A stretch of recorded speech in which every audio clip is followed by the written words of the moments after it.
Okay, so for today's deep dive, let's unpack a really significant one. Haruki Murakami's Norwegian Wood. It's a huge one, Yeah. published back in 1987, and it's this masterclass in nostalgia and loss. Right, it follows a student looking back at his college days in late 1960s Tokyo, just a really intense, turbulent time. And what's fascinating is what happened after it was published. It was such a sensation with young people in Japan that it just rocketed Murakami to a level of superstardom he really wasn't comfortable with. He actively disliked it. Oh, yeah. He actually left Japan for a few years just to get his privacy back. That's incredible. So our mission here is to really get into what makes this story work. We'll look at the title, the emotional core of it, and the historical setting that it sort of pushes back against. Let's start with that title because it's not as simple as it Go sounds. on at all. In English, you see Norwegian wood and you immediately think of, lumber, a type of material. But the original Japanese title is Noru no Mori, and that's the standard translation of the Beatles song Norwegian Wood. But the key word there is mori. Exactly. Mori means forest. It does not mean wood. And that distinction is so important. Naoko, one of the main characters, she loves that song. And these dense, forest-like settings are everywhere in the story. It's about being lost in the trees, not about cheap furniture. It just sets the mood perfectly. Okay, so that brings us to the emotional side of things. The story is told by a 37-year-old Toru Watanabe, looking back. And the thing that kicks it all off, the core of the whole narrative, is a trauma.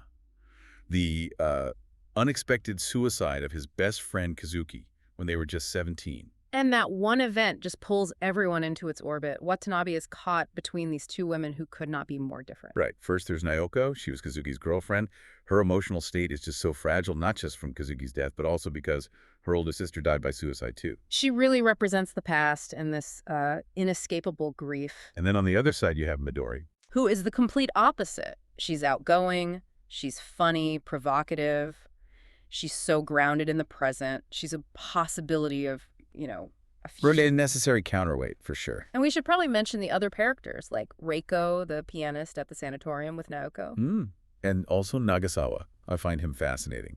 The cynical, ambitious guy obsessed with the Great Gatsby. That's such a specific detail, isn't it? It is. He's obsessed with a novel about a flawed American dream, and he's just this cynical force taking Watanabe out to pick up girls, almost mocking the idea of romance.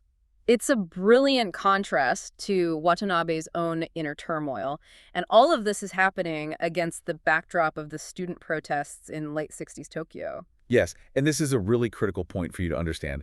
The novel does not celebrate that movement. No, it's actually very critical of it. Through Watanabe and Midori, Murakami basically portrays the student activists as, well, hypocritical and weak-willed. They make a lot of noise and then they just give up. Watanabe gets so angry about it. The political stuff is all just noise, while the real, quiet, personal revolution is about surviving grief. Right. And one last thing that's super interesting is the translation.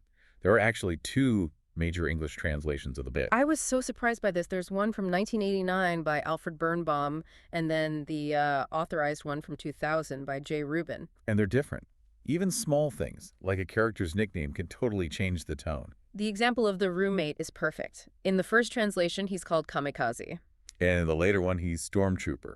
That's a huge shift, right? From a Japanese idea of suicidal devotion to a kind of Western militaristic fanaticism. It just shows how slippery identity can be. Which brings us to the ending.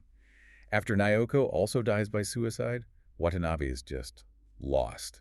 But he has this moment of clarity. He knows he has to choose Midori, to choose the future. So he calls her to finally tell her he loves her. And that final line is just, it's haunting. He pours his heart out. Yeah. And she just asks him a simple question. Where are you now? And he's in a phone booth somewhere public. But he suddenly realizes he has absolutely no idea where he is. He's completely and utterly lost. It's just this moment of total collapse. So here's the final thought we want to leave you with.